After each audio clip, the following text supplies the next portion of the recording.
Ambedkarism, Marxism, liberalism, Dravidianism, feminism, Gandhiism. What role are these great big isms of the 20th century playing in the 21st century? What relevance do they have today? We have a tree. I'm an atheist in the same way as I'm an leprechaun. Why have there been casteism existing in the country still today? Feminism, by definition, is the belief that men and women should have equal So the rights. nature of the system is to be as mean and rotten as you can, to try to maximize profit. I'm Sudipto Mondal, and welcome to this episode of What's Your ISM? Hello and welcome to What's Your ISM? I'm Sudipto Mondal. Today, we're going to try and understand the ism of a distinguished professor at the University of Cincinnati. She's also an affiliate faculty in the areas of women's studies, sexuality, and South Asian studies. She's the author of this fantastic book. I have it here right now. It's called The Vulgarity of Caste. This is a book that was published just last year. And this year, she's made news globally in the academic circuit by winning the MacArthur Award. It is called the Genius Award. Shailaja Paik, Dr. Shailaja Paik, thank you so much for being on What's Your ISM. You must be really pressed for time. Everybody must be asking for a piece of you right now. Yes, well, thank you very much, Sudipto, for having me here. I'm absolutely delighted to talk with you. Yes, I am juggling a lot of things along with teaching and, many committees work and reviewing and interviews. And now you have this $800,000 grant. What are you going to do with it? Well, first of all, I have to say that this is the MacArthur Fellowship that is awarded for creativity and, exceptional work that people do and who are from different fields of work, poets and composers and filmmakers. So I'm a historian. So I am very honored about being named as a MacArthur Fellow. I am absolutely thrilled, very ecstatic about being felicitated for my professional work to date. And the award, I will use the award to continue my research and writing. And also, hopefully, I will connect with new colleagues and my cohort fellows to work on social justice initiatives that will continue to focus on my anti-race, anti-caste, anti-patriarchal work. Nice, interesting. You know what they're calling you? I saw a lot of social media activity around the time when your award was announced. And, people took a lot of pride in it, of course, back home out here in India. The papers were full of it and all of that. And I heard, a couple of people on social media calling you the bell hooks of India, I couldn't help but notice that, there's some overlap between your work and, that of black feminists such as bell hooks. But your work itself talks about how perhaps, you stand on the shoulder of generations of Dalit women. And, you speak of the 1942 All India Depressed Classes Women's meeting in Nagpur, where 25,000 Dalit women in 1942 gathered. There have been a series of developments in this, the subspace within the Ambedkarite movement. You had in the 80s and the 90s, you had the National Federation of Dalit Women, the All India Dalit Women's Forum. Then in Bangalore, the city where I come from, in 1987, I believe there was the first national conference of Dalit women. It was organized by the Christian Liberation Movement. All these women, right? You have from that era Ruth Manorama, you have Swati Margaret, you have Gogu Shamala, Swarupa Rani, Cynthia Stephen, that whole generation of people in the 80s and 90s, and now here you are and, globally recognized scholar. How much of their work, the generations that have preceded you, how much of that work has informed your work? And while you're answering that, I want you to answer, hopefully, that question in two parts. Where do you see the movement going now? the Dalit women's movement, because you have a young crop. I'm so glad you watched the episode with Nikita Sonavane.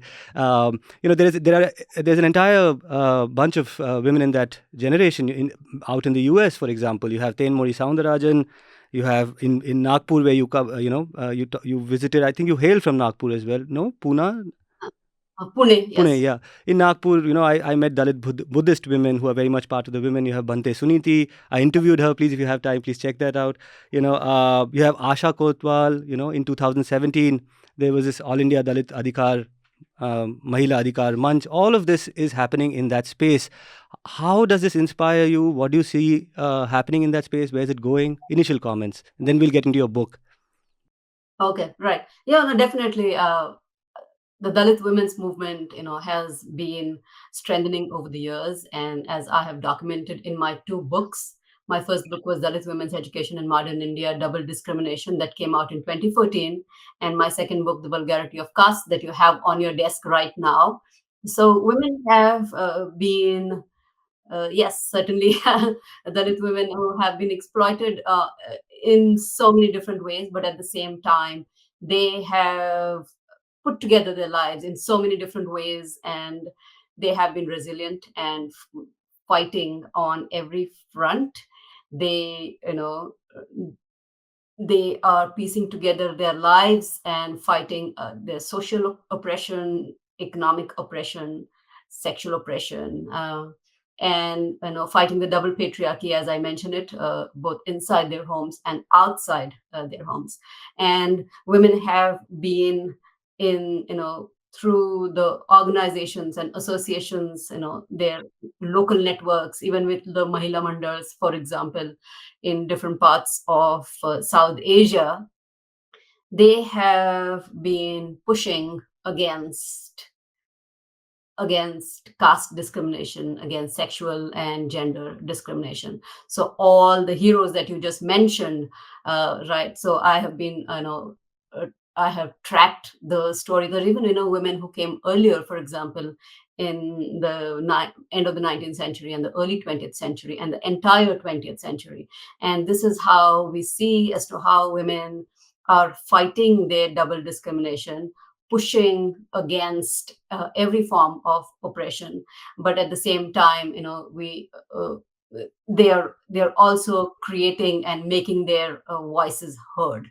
So definitely we see a lot of change, but at the same time, much work needs to be done, both inside South Asia and globally. Right, right. Now, much of my questions in this interview are based on your book, Vulgarity of Caste, and I wish I had read this other essay of yours, or I think it was a paper, Ambedkar and the Prostitute. I'm sorry I couldn't read that. I couldn't find enough time, but I've gone through your book, and I must congratulate you. It's a fantastic piece of work. It's very journalistic.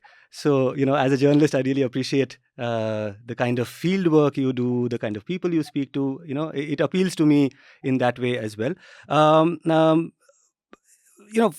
I want to get into some of the theoretical frameworks that you have evolved, and I want you to talk about that. For example, the caste gender complex, a caste gender sex complex. So I want to talk about that. But first up, one of the standout features of your book, the depth with which you go into the story of Pavali Bai and Bapu Rao.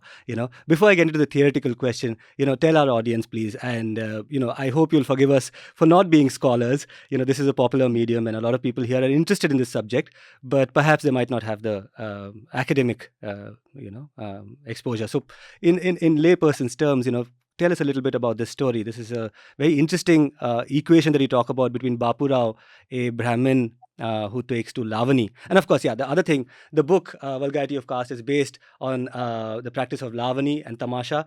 I suppose Shailaja will speak about that as well in this answer. But yes, talk about, please, Pavali Bai and Bapu Rao. Who are these people? Okay, definitely. So, my second book, The Vulgarity of Caste, Dalit Sexuality and Humanity in Modern India, published by Stanford Press and Navyana the Indian version was brought out by Navyana in 2022. the book focuses on the politics of caste, gender, sexuality, and popular culture that in the form of tamasha. So basically, tamasha is a secular, popular theater that brings together skit, song, dance, comedy, and it is depicted as a traditional Dalit art, and also the traditional art of Maharashtra. So, however, when I think I need to first tell you as to why I started to work on this Yes, please. topic, Yeah. and that is how it will lead us to getting to know the life of Paulabai. So I mean I was raised in Pune, and I have spent my summer vacation in my village in Ahmednagar, Kopargaon in Ahmednagar, and during these as a child I used to watch these popular performances, like Tamasha and others like Gundhar. Uh, and as a child, I also used to dance to these tunes or sing some of these songs. However, when I wanted to work on my second book project, I'd already just going back to my the interviews that I started with Dalit women in 2003. That was for my that was for my PhD and my first book. However, at that time, I had also interacted with Dalit Tamasha women. So these women who were dancing and singing in the Tamasha popular theater. And when I wanted to focus on my second book, I mean, certainly intrigued by their lives, but also very much appalled by the lack of scholarship as well as, non-academic writing on the lives of women and basically on the politics of gender, sexuality, and caste in Tamasha. So scholars and other writers, have writers in Marathi also have written about the popular form of tamasha. They've written, in details about the songs, about the music, about musical instruments, some actors, but nobody has really paid attention to the politics of gender, sexuality, and caste. And that is where I when as a researcher with my research antennae trying to focus on what I would like to study. So this is exactly except for one scholarly article in the English language, there was nothing that was done. And so that is where I started. And why is this the case, that certain art forms have been excluded from scholarly as well as non-scholarly investigation? So this was my basic most important foundational question, and that is where I started researching tamasha. And I mean, of course, most artists or the stories that float about tamasha in Maharashtra, everybody talks about Pathe Bapurao, this Brahmin man who was a famous lavnikar, the maker of lavnis, the songs, and they just Lyricist? hail him as a god. Right. So this is a Brahmin man who, was very much interested in the song and the music, and that is how he, entered the Tamasha theater, and he is looked upon as a poet who instantly wrote these poems and so on. So it seems he wrote like 150,000, or maybe more than a lakh of poems. So there's a so there's a there are 3 volumes of Bapura's biography, as well as other writers have written a lot about this man, put him on a pedestal. He becomes like this oceanic figure. He is also hailed upon, so these all Marathi words. He is looked upon as Chandan, he is sandalwood. He is also called Paris, somebody who will transform a rock into a diamond. So he's looked upon as this person a godlike figure who has these magical qualities.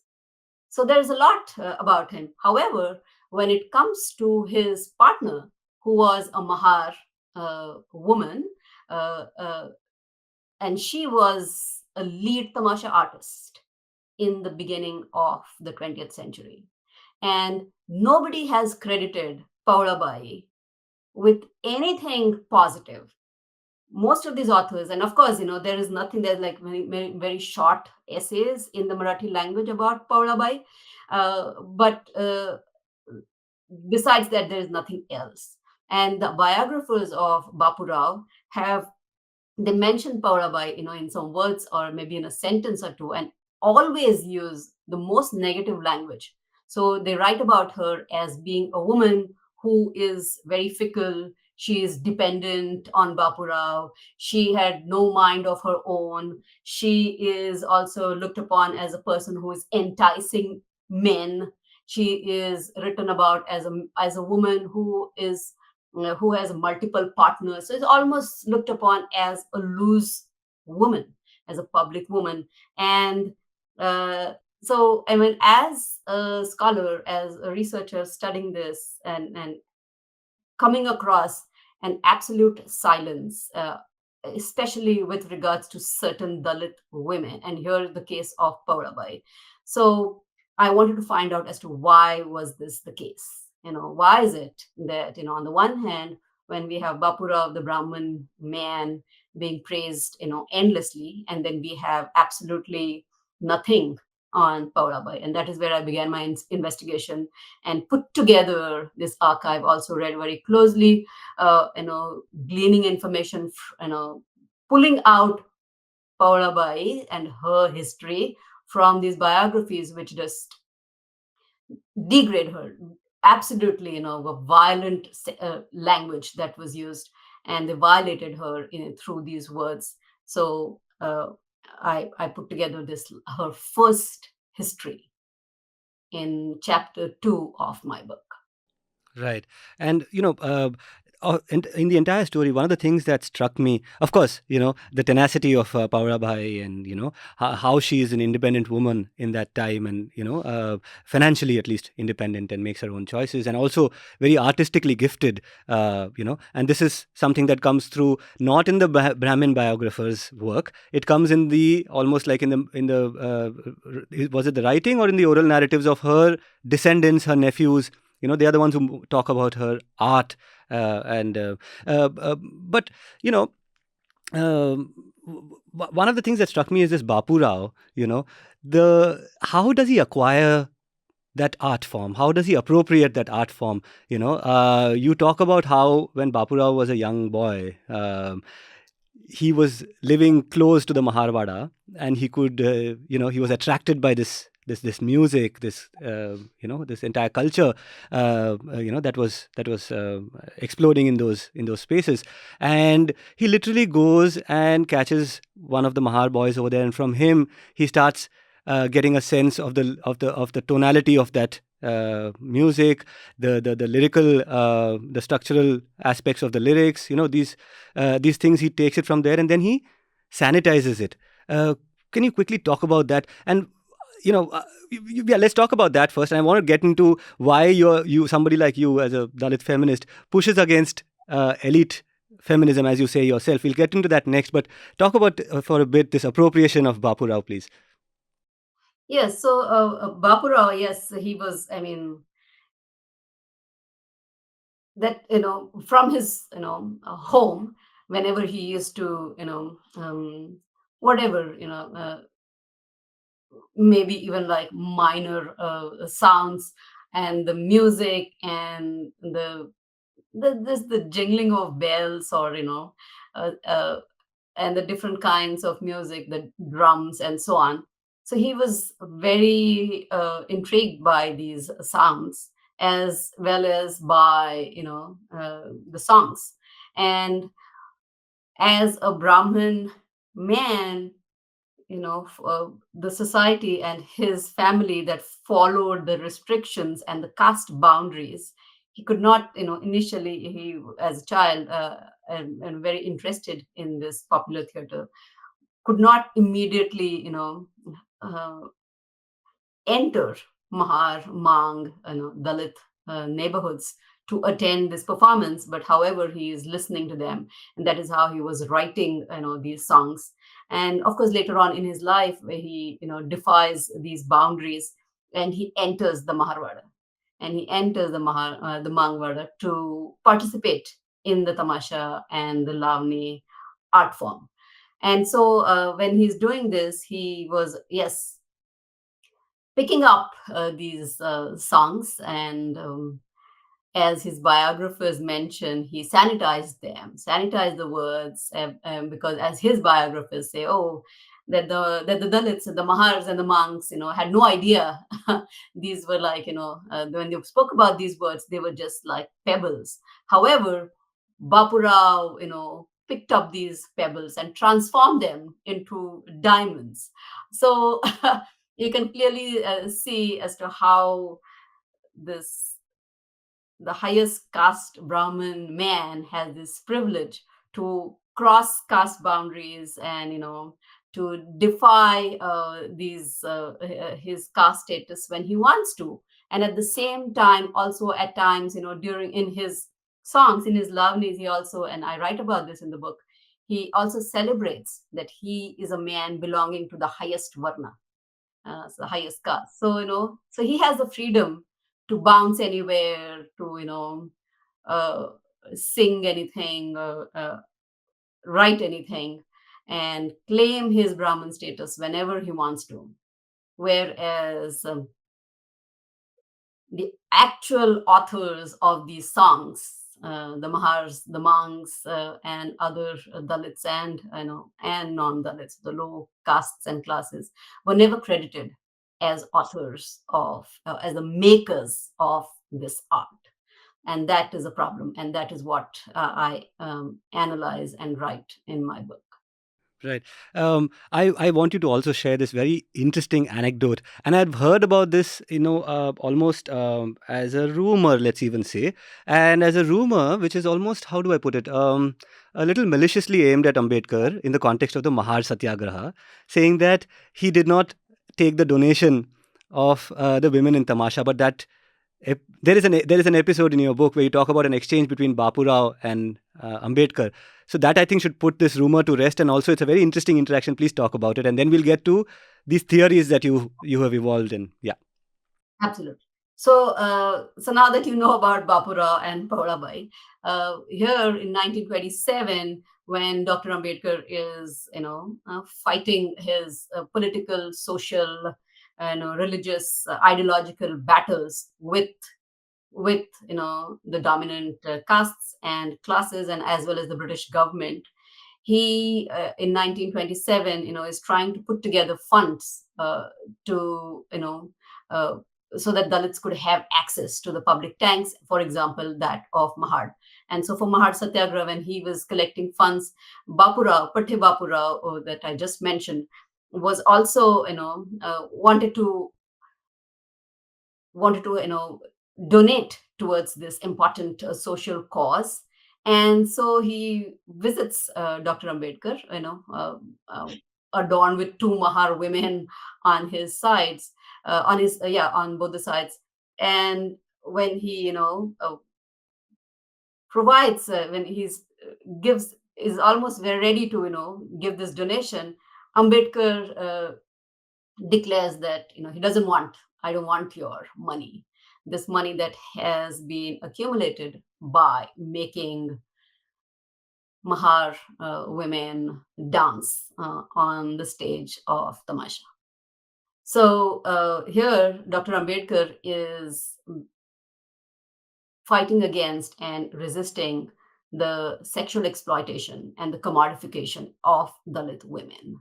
He did not accept Pathe Bapurao's donation because he wanted to end the sexual exploitation of Dalit women in Tamasha, or in other professions where they were oppressed on lines of caste and gender and their sexuality. Right. Thank you. It's a fascinating story. do pick up this book. I'm sure by now it's selling like hotcakes all over again after this news of the MacArthur Award. It's a must read. Now, here's the next segment is something where I'm a little insecure about going into, because this deals with theories, and I'm not a scholar. I'm an empirical donkey or just a reporter.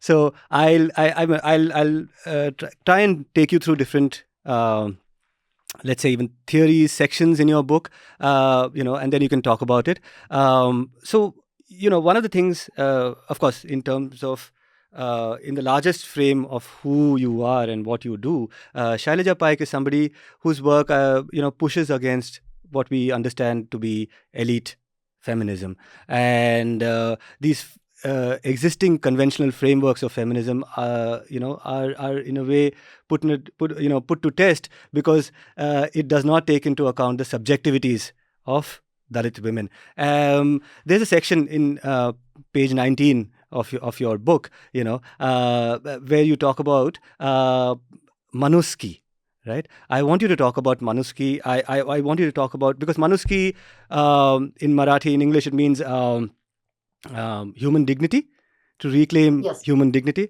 And one of the things, I suppose, that immediately sets the cat among the pigeons, as it were, is, for example, how you look at family and marriage, and how that goes against all conventional feminist wisdom, if you like. I just kind of picked up a few quotes from here and then there about how different waves of feminists have defined, for example, marriage. You have Emma Goldman, who says marriage is not a love pact, but economic agreement that resists mainly women's freedoms. You have the Marxist understanding, where Engels says marriage is not for the purpose of love, but for private property. You have, of course, Simone de Beauvoir, who says it's an institution that solders people together. Obliging people to sleep together who no longer want to is a bad idea. Okay, and then we come to again, I think that's a good backdrop to get into this page of from your book, where you say about Manuski, despite some ambiguity and differences of opinion over what defined morality, Dalits resolutely agreed that Manuski required decency for the Samaj as a whole. The new political Dalit was contingently constructed as Samaj, and family became a site of resistance and solidarity against caste violence in the context of specific histories of double colonization, British and Brahmani.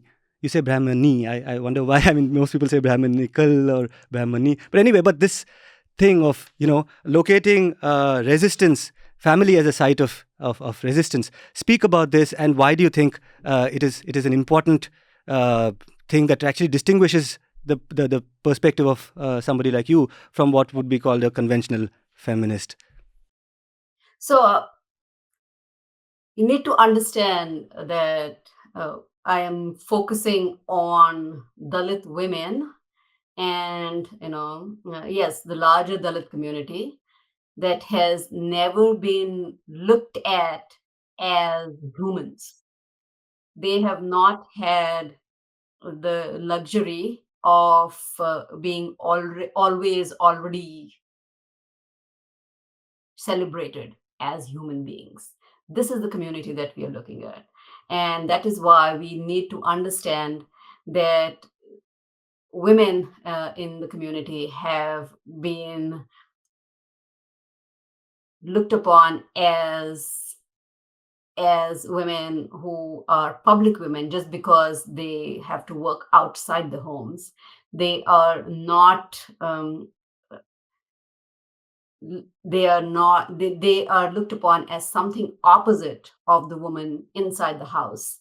So the woman inside the house is looked upon as a modest, respectable, honorable woman who is dependent on the man, versus the Dalit woman who is, because of her work outside the home and in different areas of this public space, she is looked upon as immodest, as someone who, just because of her confidence and daring, she is, also an independent woman, and that is used against her.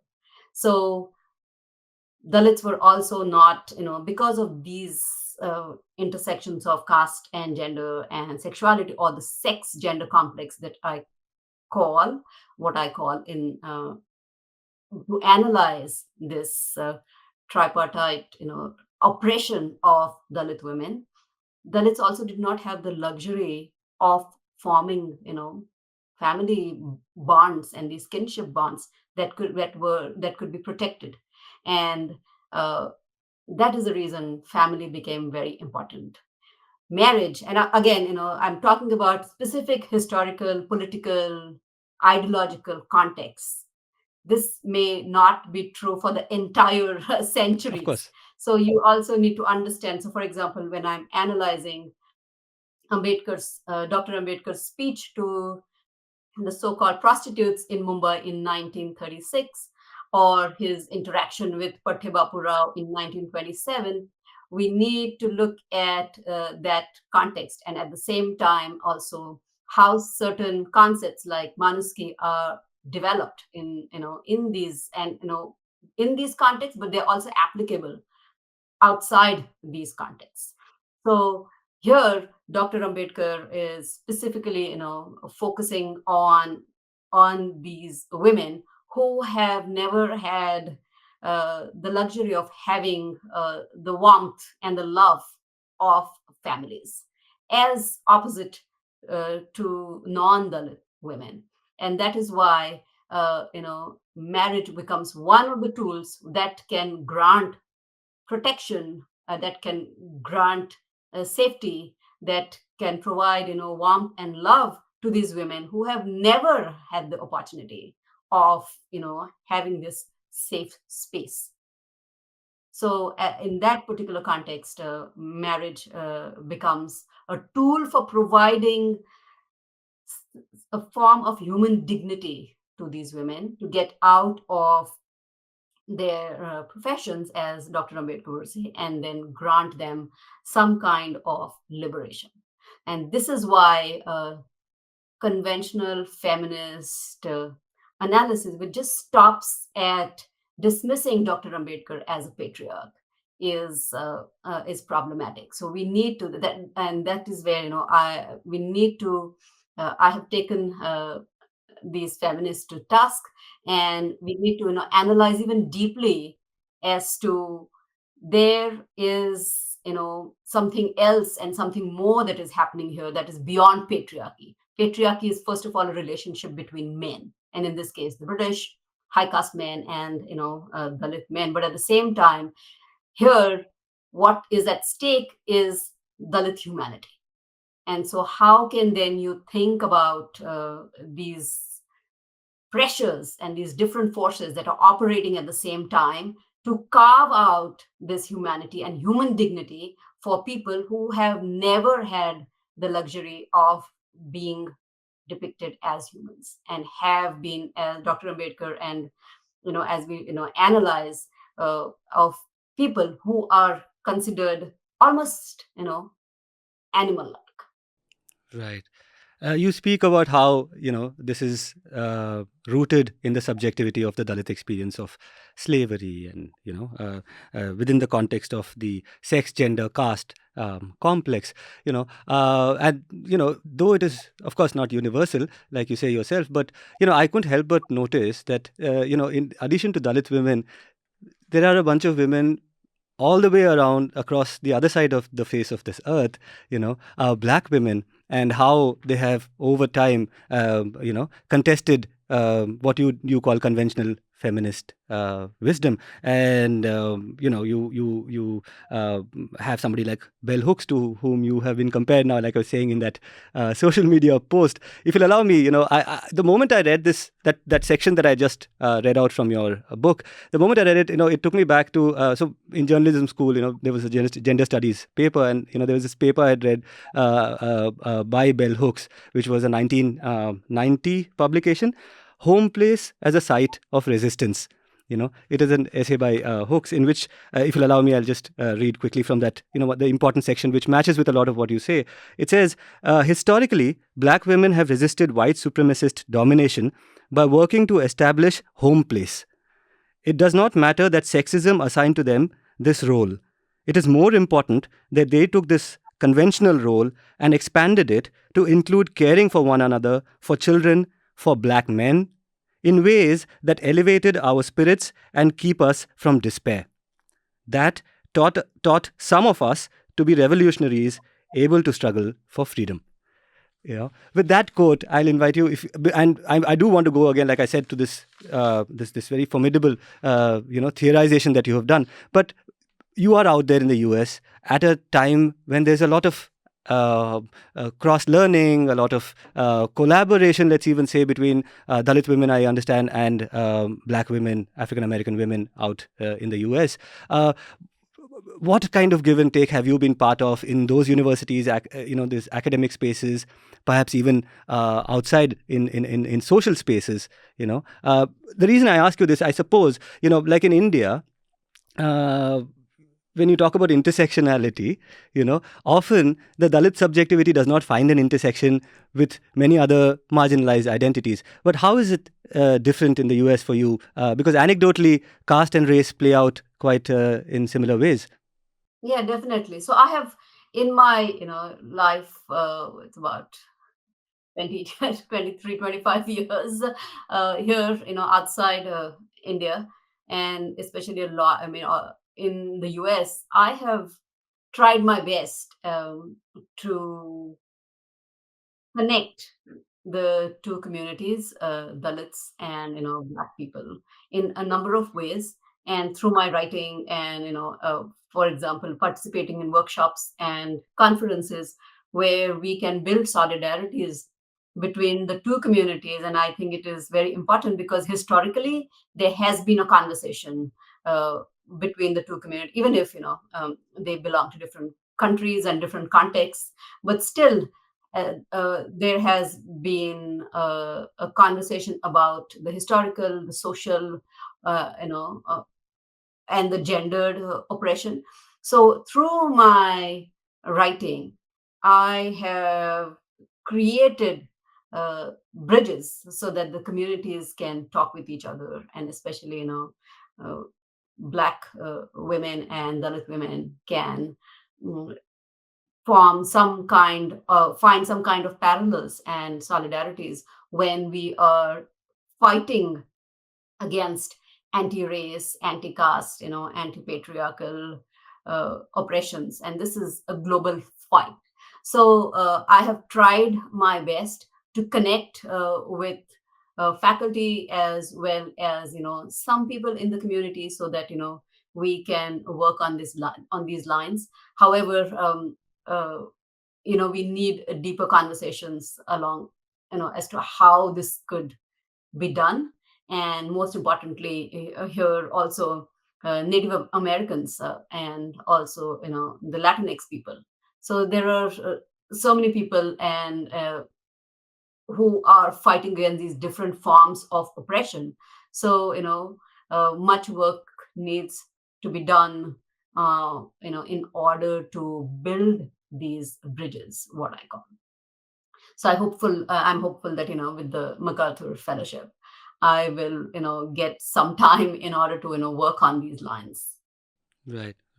Now, I want to quickly get into these theories that you have proposed. And when I say proposed, you say this yourself. You admit that these proposals are based on the foundation of Ambedkar's own work. That you have expanded. For example, in 1916, Ambedkar comes up with this entire theorization of endogamy being the key to the mystery of caste. That by preventing blood from mixing with blood, you keep the entire complex intact. And based off of that, you come up with this theorization of the sex, gender, caste complex. Now, like I said, I gave you the disclaimer right in the beginning. This is a popular platform for the lay person. Can you break it down? What is this theorization that you have come up with, for which you're now noted? Right. So I am with the sex, gender, caste complex. I am analyzing as to how the oppression on lines of caste intersects with gender as well as with sexuality.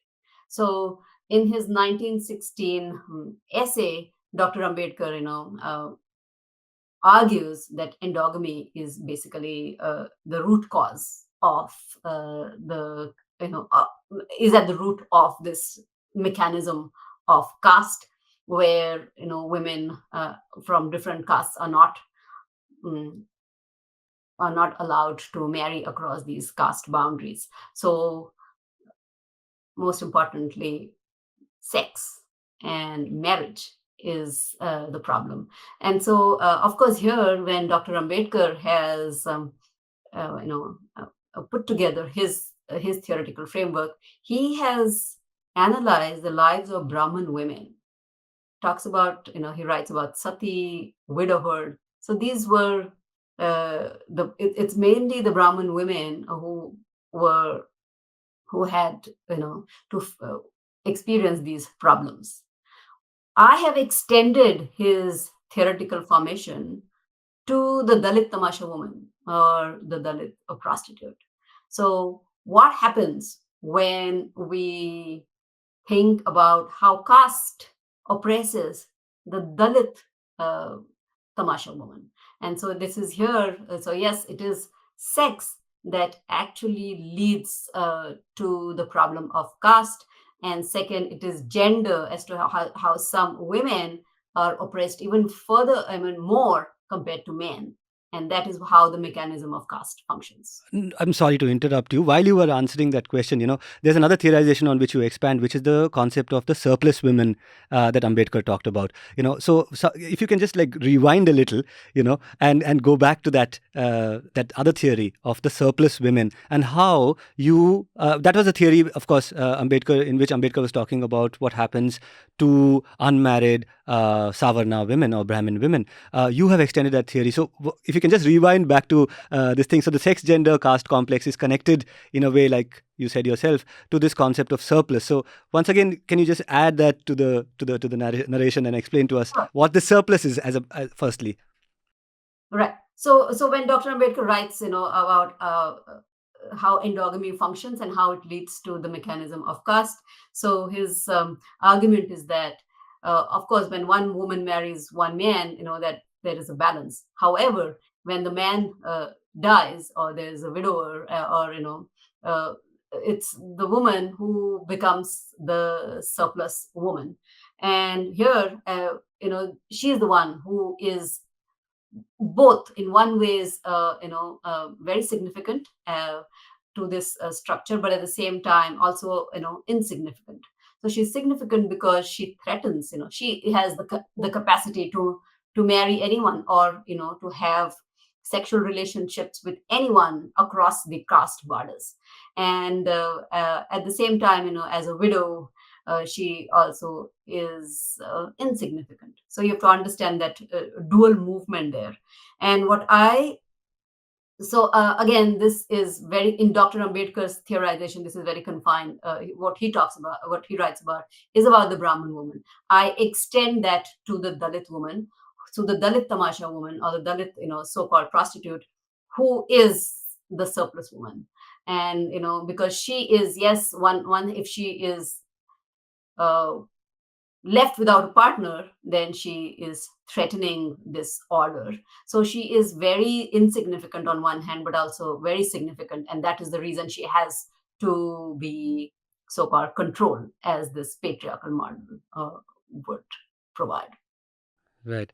Now, there's another significant area in which you differ from mainstream feminists in terms of this politics of respectability, right? And one can empathize with where the contest to the concept of respectability comes from in the case of Savarna or upper caste women who were in a sense confined, who were in a sense prevented to physically be part of public spaces, so as not to be, how do I put it, poached by somebody from the wrong caste. So I understand this pinjara tod sentiment, that comes from what you call elite feminists from elite backgrounds. And here you're talking about the fight to reclaim respectability. If you're talking about taking off the veil, there are, symbolically or, metaphorically, you're talking about Dalit women who want to wear the veil in a sense. I mean, not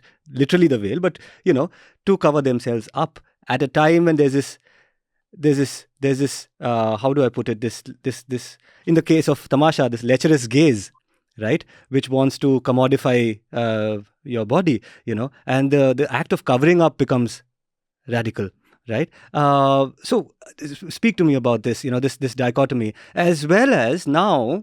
So you talk about this period, where this collaboration happens between Victorian and middle class morality. There's a period of that, and today in Maharashtra, I mean, for us, before we read your book or even before these theorizations happened, we thought Lavani was one of your popular things because you see it on in every Ganesh Pandal, in every movie. If there's a Lavani performance, right? And there are so many upper caste women, of course, performing it now, and and using it as a as a platform to assert their sexuality. Let's even say. Speak to me about this dichotomy.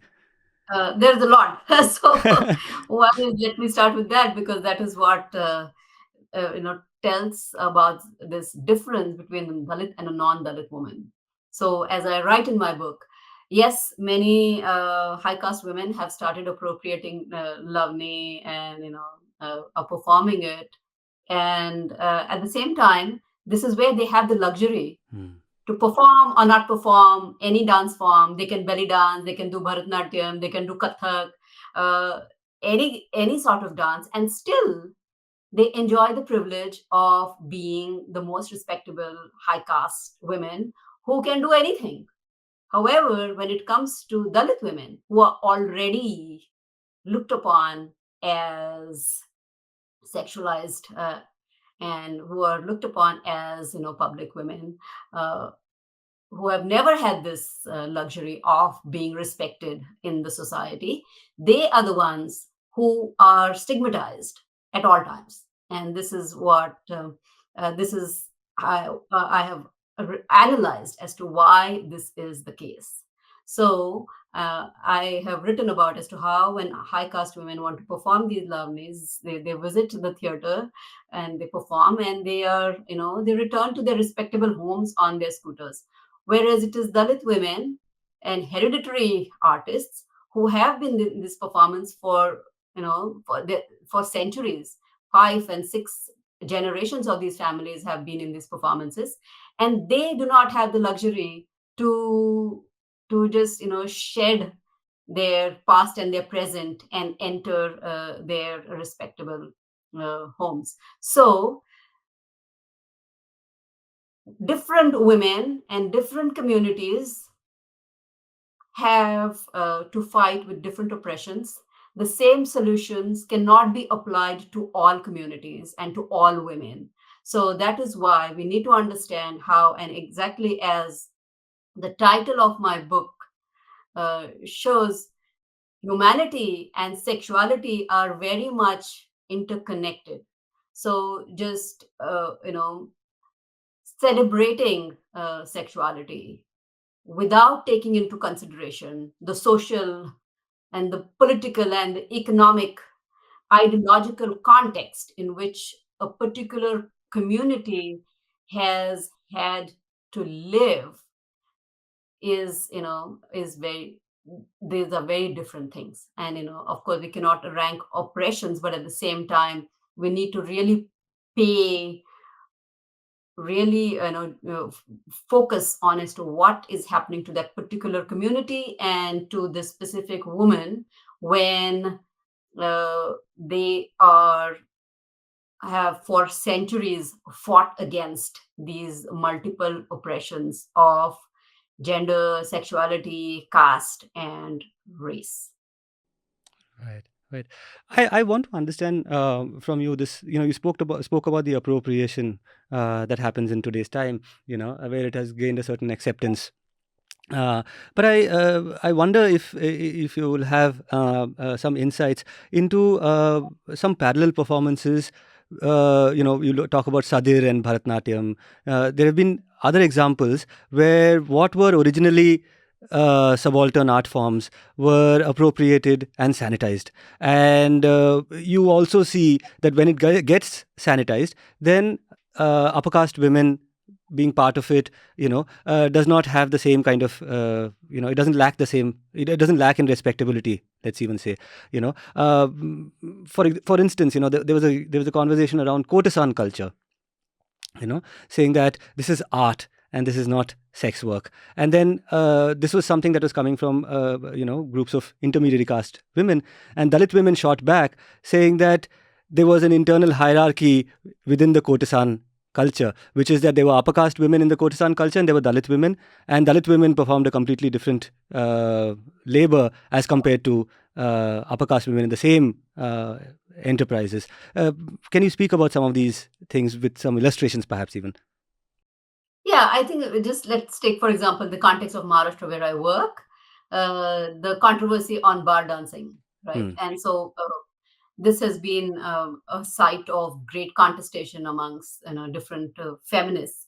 So this is where when high caste women they looked upon bar dancing as, yes, uh, I mean, certainly, yes, it is a profession. It is providing, economic survival to many women. And yes, for Tamasha women, I have argued in my book that on the one hand, it is very exploitative, but at the same time, it also provides economic survival for these women as well as their families. So, for example, let me give you a quick example.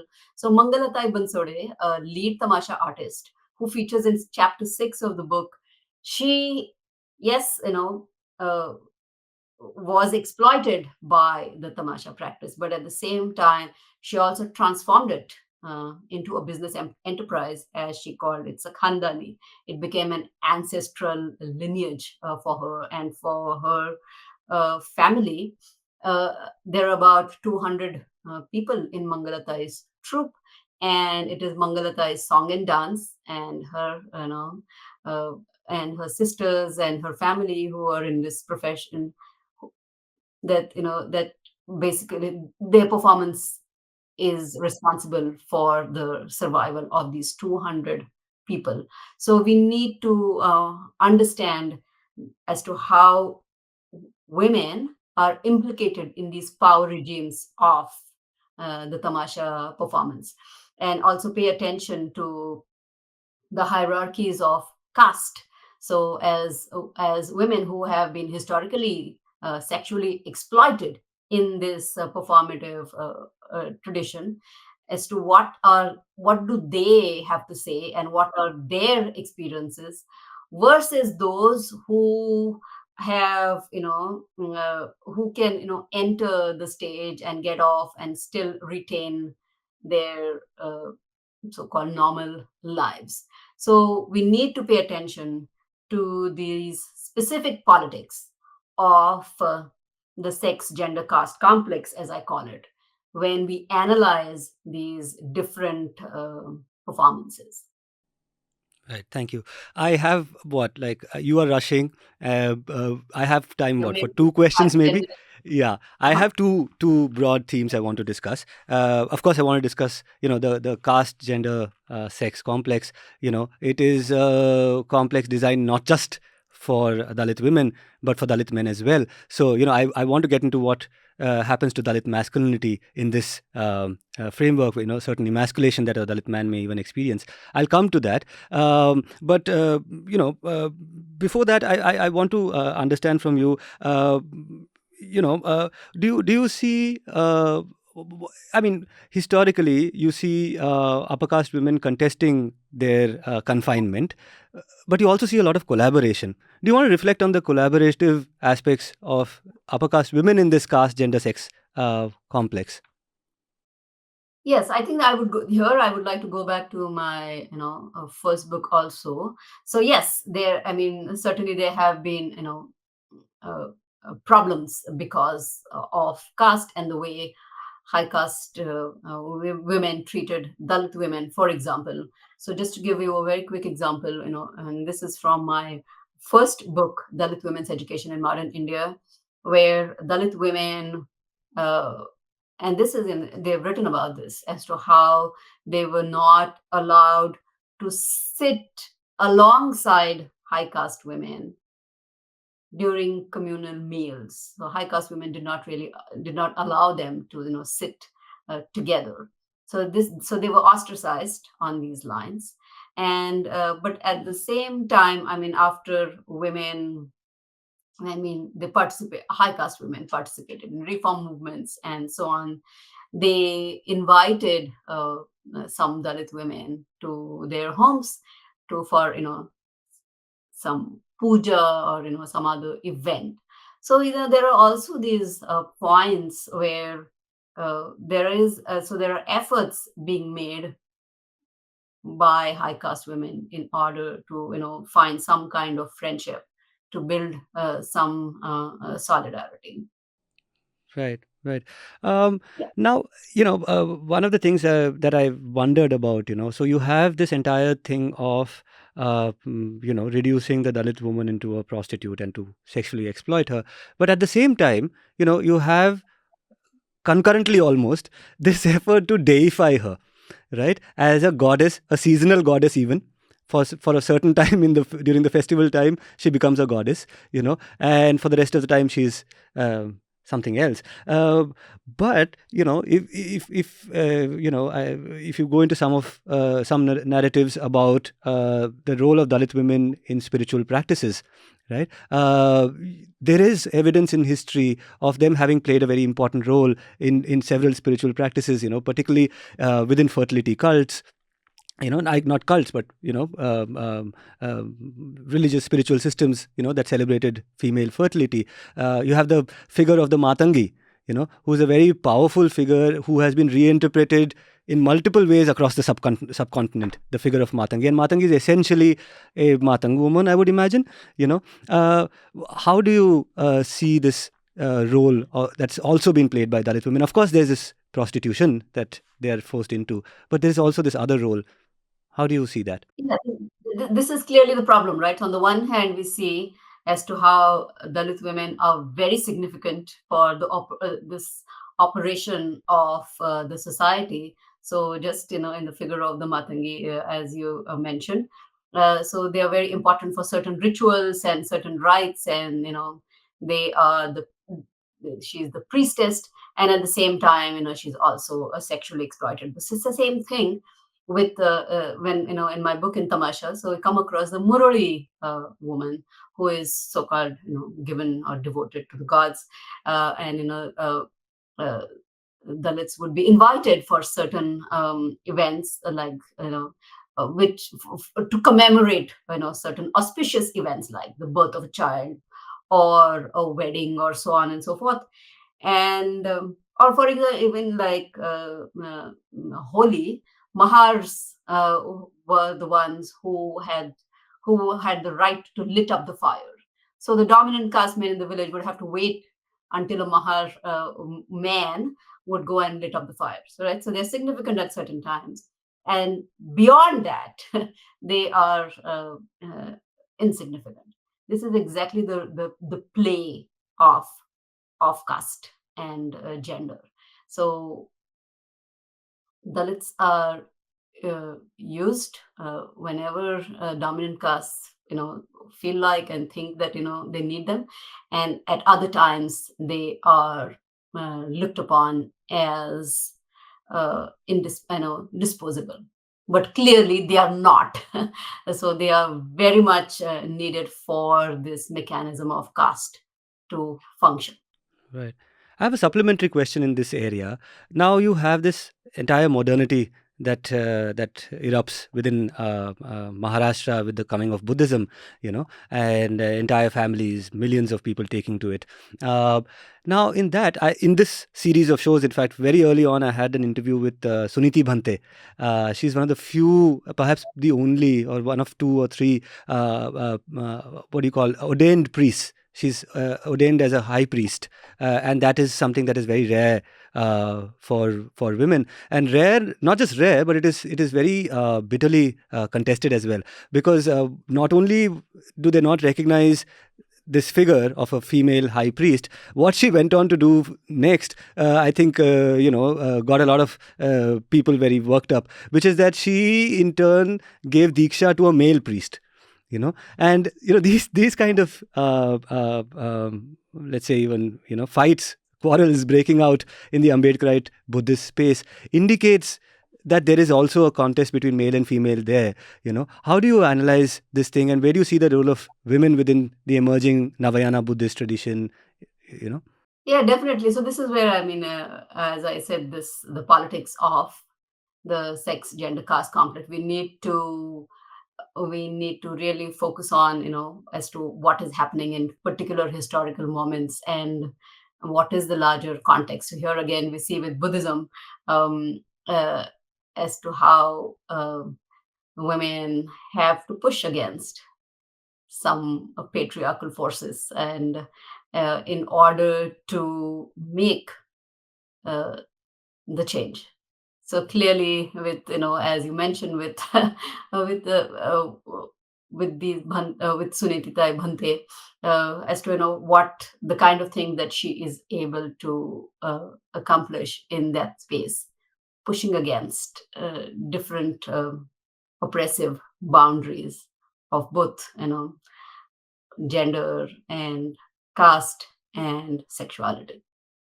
Right. I think that'll be an interesting entry point into my final question. And here I would want you to reflect quite broadly, if you can. So again, we started this interview with how your work intersects with so many other Dalit women, with Black women. We talked about bell hooks. Now bell hooks is very clear. Whenever she was asked about Black masculinity, she sees it as a reflection of white domination, straight up. Saying that if there is anything that is patriarchal or toxic masculine about Black men, it is a result of colonization.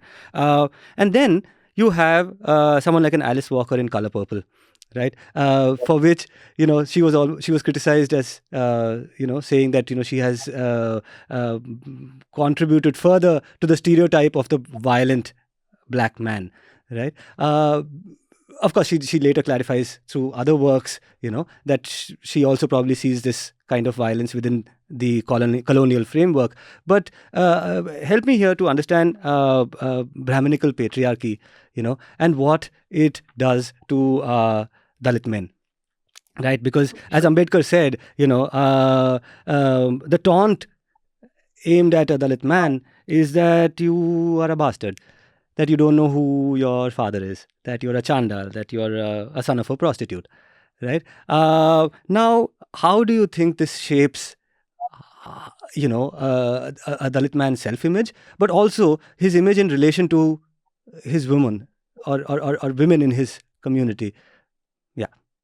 Right. So here again, it's very important to pay attention to history, and it is both the colonial British officials as well as non-officials and high caste elite Indian men who depicted Dalits as being childlike, as being effeminate, as being immature, being rude.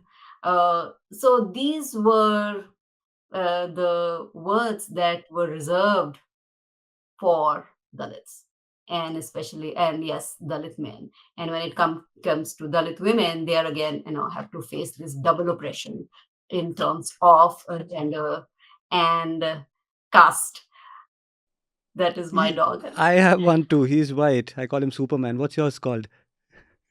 Mine? Yeah. He's Khanderao. Khanderao is the deity, isn't it? Khanderao is the Maharashtrian deity. Deity, yes. okay. But deity of everyone, Dalits and non-Dalits. Wow, there's a Khanderao in your house now. Okay. Anyway, what were we talking about? We were talking about yes. To get back. So historically, this has been the process of emasculating Dalit men, and that is and so to fight against this, clearly, Dr. Ambedkar and was, for example, when he's talking about how the family is important, how both, and he argues that both the man and the woman are important to take forward this cart of the family and the community.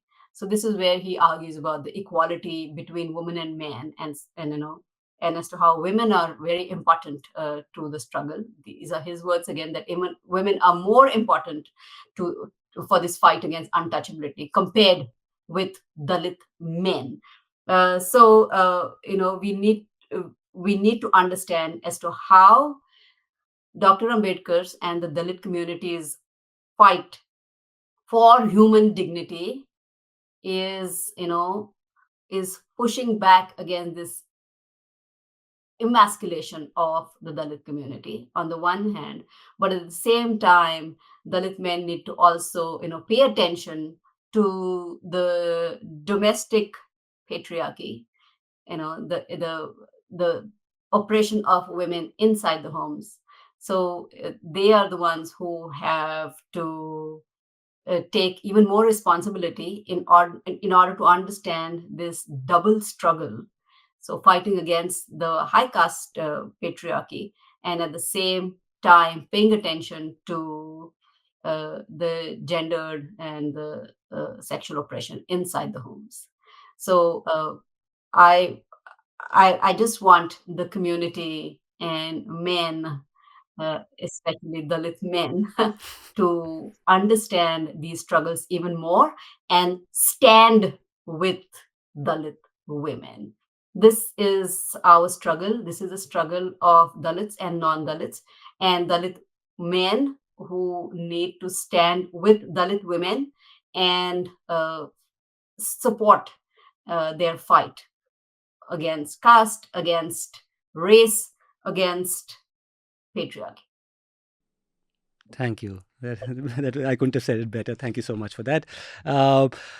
My last farewell question, if you'll allow me, this is a theme I think we should always keep talking about, I suppose, particularly since the passing of Rohit Vemula, this huge industry that has exploded, this industry of appropriation of Dalit lives, of Dalit stories, of Dalit archives.